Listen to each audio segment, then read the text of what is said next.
మనకి ప్రెసెంట్ క్రికెట్ని శాసిస్తుంది రెండే రెండు ఫార్మాట్లు కదా.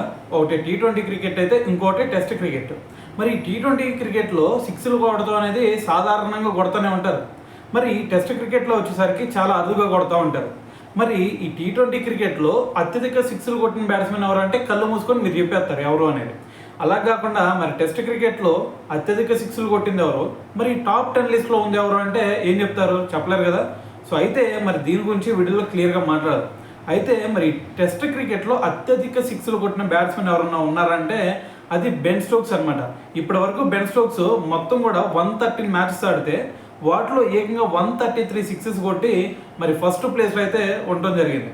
సో మరి దాని తర్వాత ప్లేస్లో కనుక మనం ఒక్కసారి చూసుకుంటే బ్రెండన్ మ్యాకలమ్ ఇప్పటి వరకు మొత్తం కూడా 107 సిక్సెస్ కొట్టాడు. సో దాని తర్వాత థర్డ్ ప్లేస్లో కనుక ఒకసారి చూసుకుంటే గిల్క్రిస్ట్ అనమాట, మొత్తం 100 సిక్సెస్ కొట్టి థర్డ్ ప్లేస్లో ఉన్నాడు. దాని తర్వాత ఫోర్త్ ప్లేస్లో వచ్చేసరికి ఈ పేరుని మీరు నమ్మరు కానీ నమ్మి తీరాల్సిందే, టిమ్ సౌదీ మొత్తం కూడా 98 సిక్సెస్ కొట్టాడు అనమాట. సో దాని తర్వాత ప్లేస్లో చూసుకుంటే క్రిస్ గేల్ అతను కూడా 98 సిక్సెస్ కొట్టాడు. సో దాని తర్వాత ప్లేస్లో జాక్ కలీస్ 97 సిక్సెస్, దాని తర్వాత సెహ్వాగ్ 91 సిక్సెస్, దాని తర్వాత యాంజెలో మాథ్యూస్ అతను కూడా 90 సిక్సెస్ కొట్టాడు. సో దాని తర్వాత ప్లేస్లో వచ్చేసరికి రోహిత్ శర్మ మొత్తం 88 సిక్సెస్ కొట్టాడు అనమాట.